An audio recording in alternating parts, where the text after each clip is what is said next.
Okay, so welcome to day 40, Greg, 40 days on the road. We are in Berlin and we're just about to head out and explore the city on foot. It is currently 18 degrees, a bit chilly for me, so I've bought a little long sleeve shirt just in case. Overcast, cloudy, but we've got a few things on our list to see today, so it should be good. Greg is obsessed with taking photos of statues, so he's absolutely loving the amount of statues in Europe. So we just detoured because there was more statues. And we haven't even left the block of the motel yet.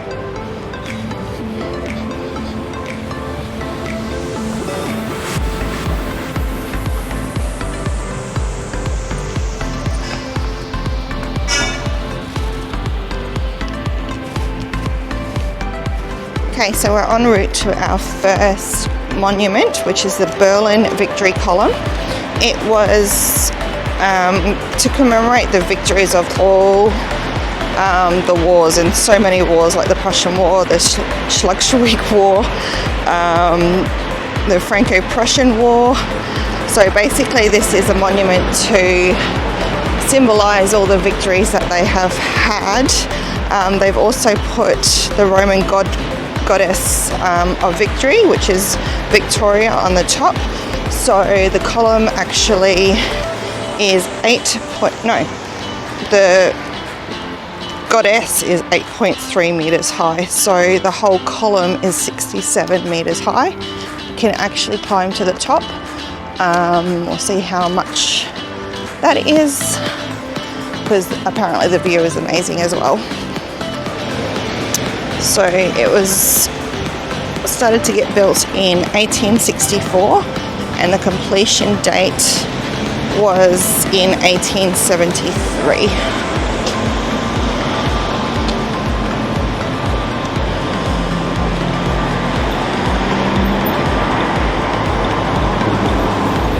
After our experience in Paris with the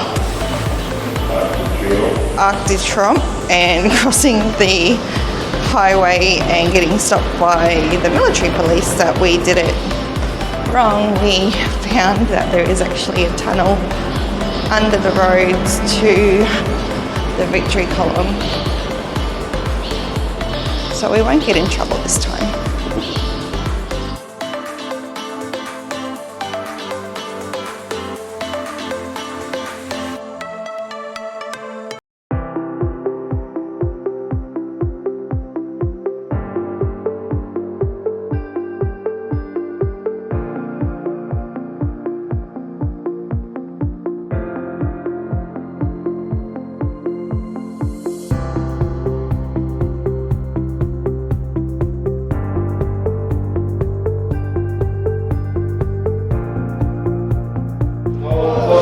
So it is €4.50 and cash only, but we don't have any cash, so we won't. You don't have any cash, do you? No, gave it away. Yeah, so we won't be timing it today because we don't have cash. We have discovered that Berlin is more of a cash city. Are they all gunshots? Wow.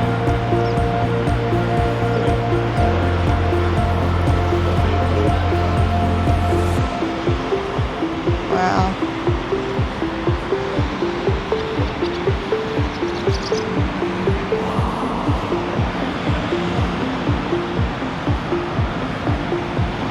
So massive roundabout. Yeah, it's 4 lanes, 5 lanes maybe.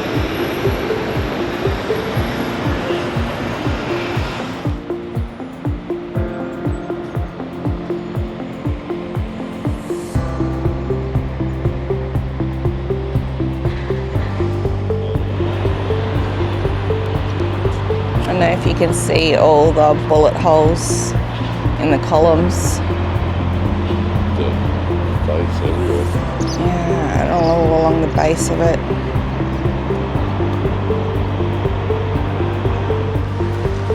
Just taking a tour through the gardens onto our next location.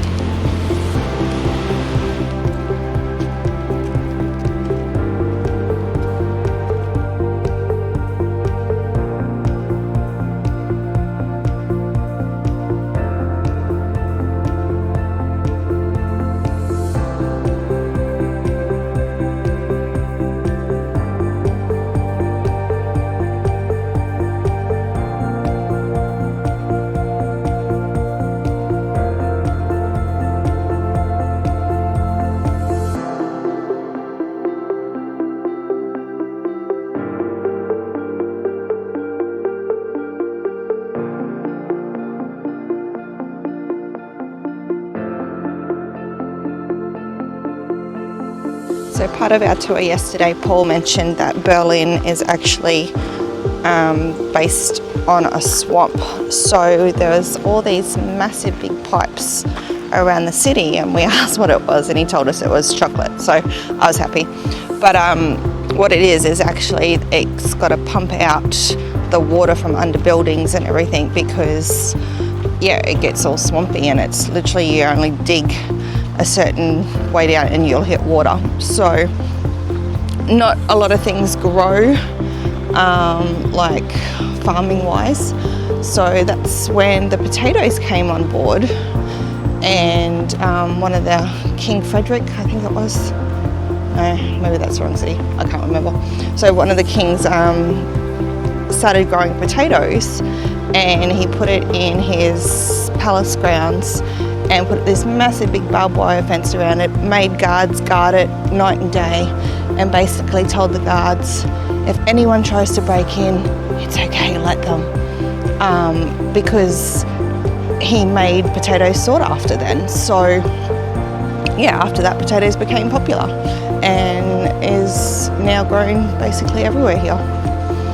And when he died, all he wanted, he was the first guy that was for the people, wanted to rule for the people. So when he died, all he wanted to do was get buried next to his dogs. But his nephew put him in this big, I don't even know what they call the big monument sort of thing for when they die. And basically that got destroyed in the war. So now he is actually buried in like this shallow little grave next to his dogs with his name on it. So they granted his wishes, and yeah, he's a really, really cool guy to actually research. So I'll have to double check his name. What was that king's name? Was it Frederick? Yeah, I think so.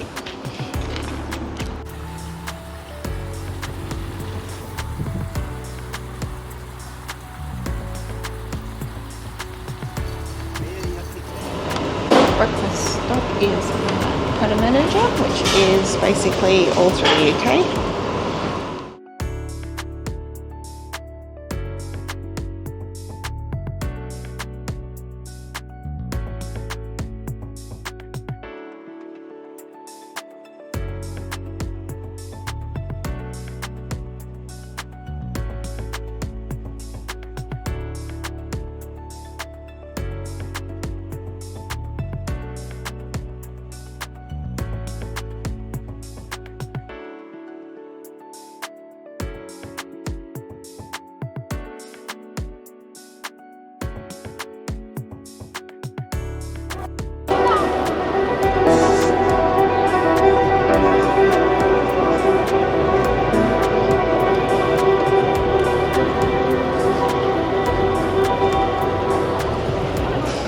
So we've ended up back to where we started yesterday on our walking tour, and the green tower there with the clock on it is the original traffic light, the first traffic light in Europe. And then the Berlin Wall basically crosses that road where the people are walking. And then there's the original peace sign that we had yesterday that we talked about.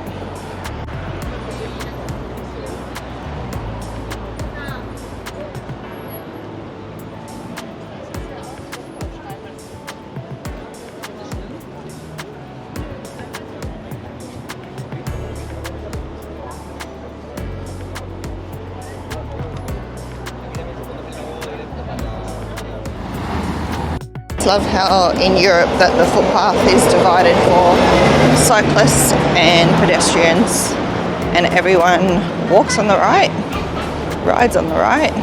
They give hand signals on their push bikes when they're stopping and when they're turning. Very polite here. You can also see the pink pipes coming up that are throughout the city that empty all the water from underneath the buildings, being on the swampland. The water table. Water table, sorry. Because it's so high, it pumps it into all the rivers and creeks in there. Very clever.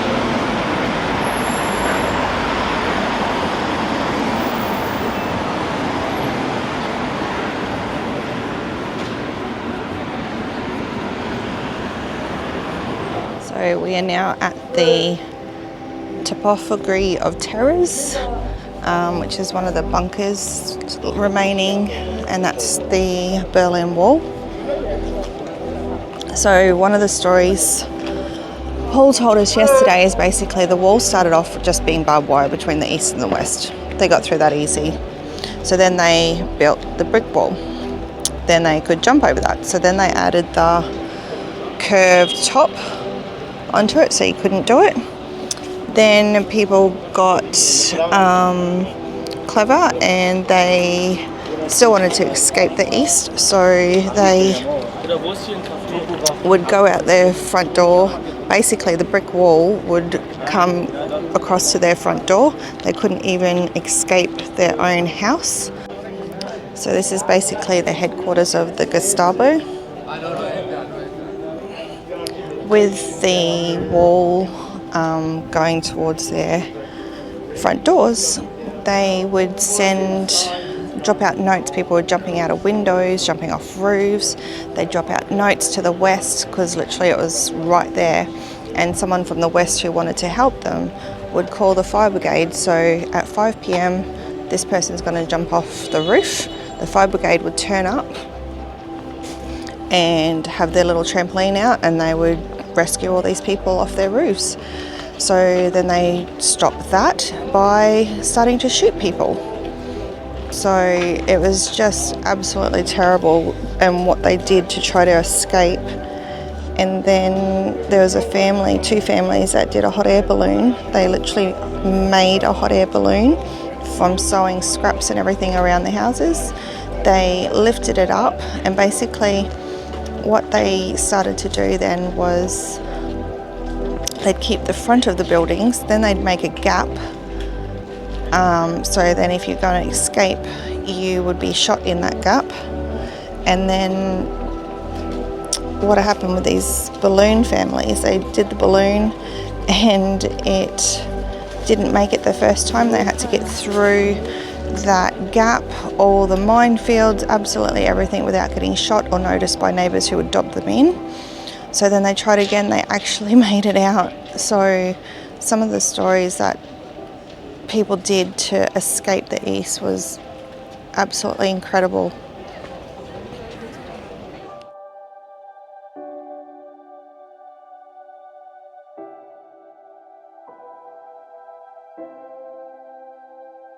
So once Hitler got power, then it was basically the demise. So he basically got anyone of any minority, so homosexuals, the disabled, politicians, Jews, like the list just went on and on and on, and he basically just wiped them out.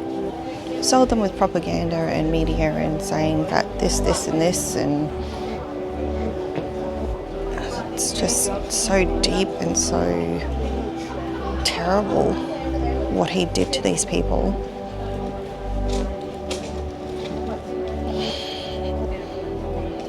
I don't know if that picture actually comes up, but that is concentration camp prisoners defusing a bomb in Berlin city centre in 1944.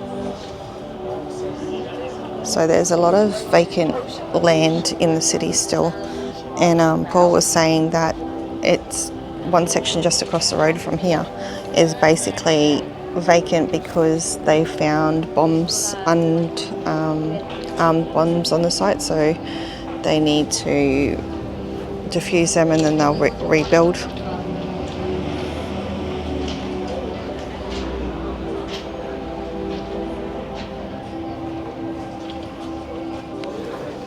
So after the war, Berlin was divided into 4 sectors and jointly governed by the victorious Allied powers. They removed former Nazis from public office and ensured supplies for the survivors. Persistent conflicts between the Allies led to Berlin being split in 1948 and to the founding of 2 separate German states that following year, the Federal Republic of Germany in the west and the German Democratic Republic in the east. The 2 states dealt with the Nazi past in different ways. East Germany regarded itself as a better Germany, where there were supposedly no Nazi perpetrators and rejected any responsibility for Nazi crimes and brought former Nazis to trial only in isolated cases.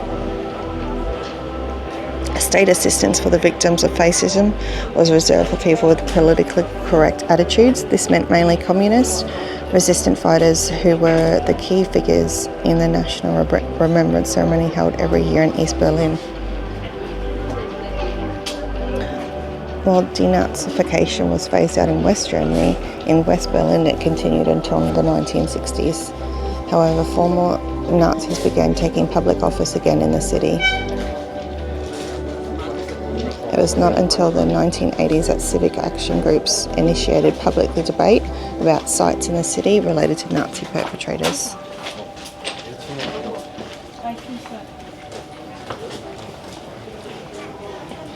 That's a map of the 4 sections of Berlin under the Allied Agreements of 1944. So Wallpecker's picture of people stealing bits of the Berlin Wall. And that's all the memorial sites. Most of the museums here are free as well, which is great.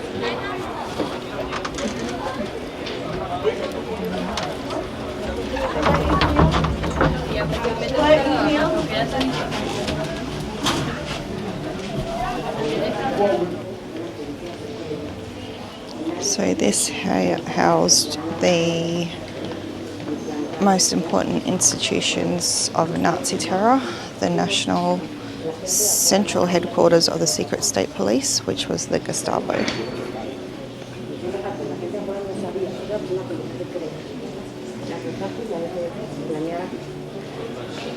The duties of the Reich SS leader include the neutralization of authentically alien elements of the population that represent a danger to the Reich and the German Volk community.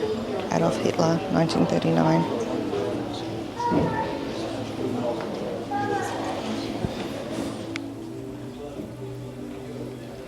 So much information, so much history, so much intertwining and crossovers and betrayal and just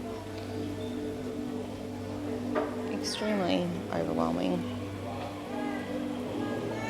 I haven't even got to the bad bits yet. They sold concentration camps as protective custody, which was basically the most notorious means of repression, which used to spread fear and terror into the citizens. And then they just got more power, and then they could decide who could go, who went, who died. Okay, so this is instructional material for the SS guards, basically showing them how to prioritise and do the custody prisoners in the concentration camps. So the first one is political, so professional criminal.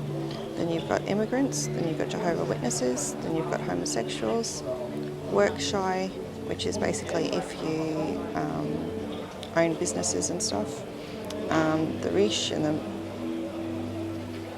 manipulable. Then you also got prisoners of the punishment battalion, which is the Jews. Then you got females, and you got suspected fugitive, then you've got an actual prisoner. So basically he just put you into a category and that's how you are rated.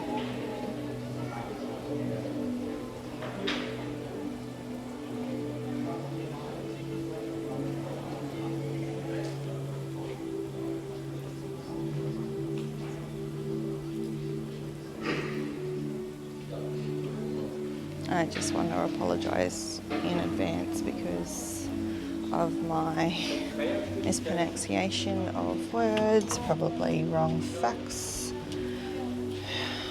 on the whole situation, but it is extremely overwhelming, and I just, apologise in advance. Also, just started to sprinkle to rain. So, see how we go for the rest of the trip.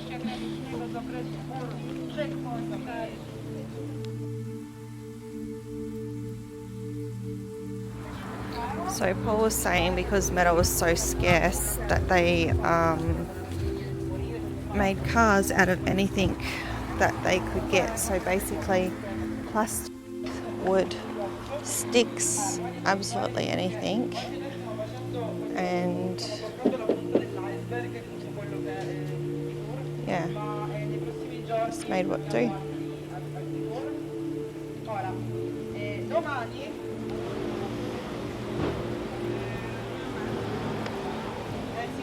The Berlin Wall doesn't show up on the video screen. So 1961 to 1989 was the wall.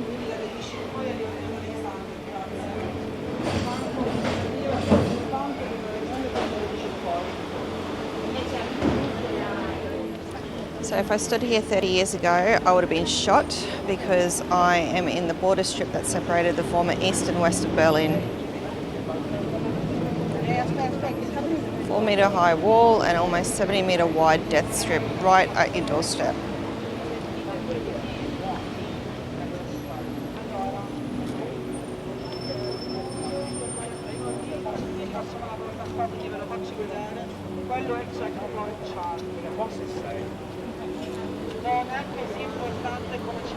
These are all the checkpoints around the Berlin Wall. We visited Checkpoint Charlie, which is just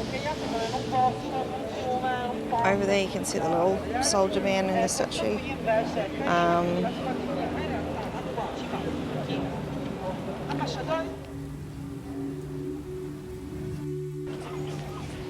So it started raining. We didn't bring any jackets or umbrella.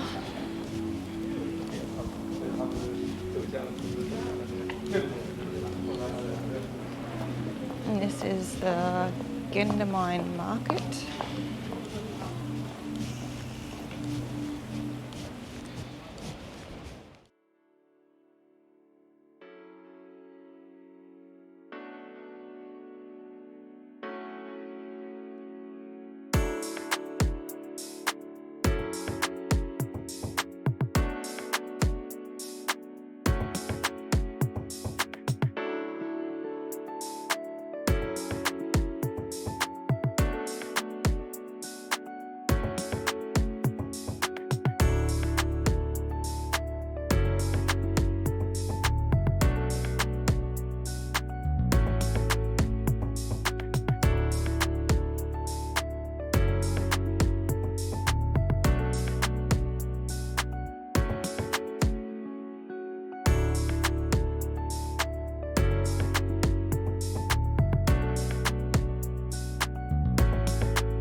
area is known as Museum Island.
Founded in 1810, it is Berlin, one of the oldest German universities.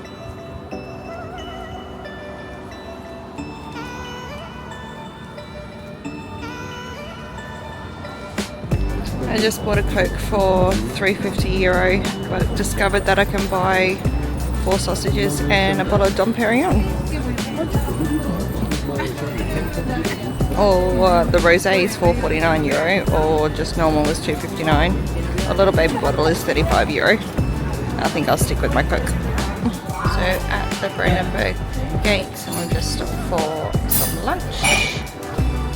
What are we getting? Ham cheese panini.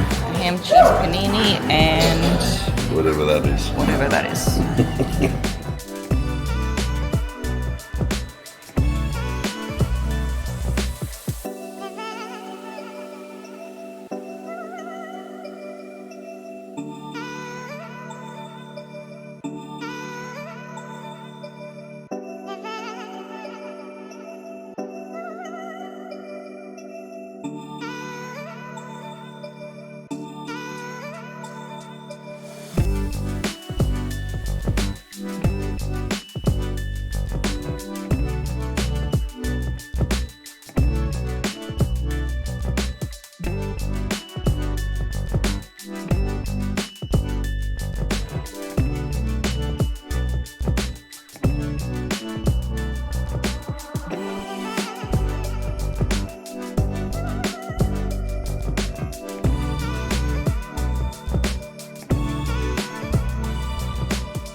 We just finished halfway through the Berlin Story bunker, which is basically a bunker that has 5 levels from the wall, yada yada yada.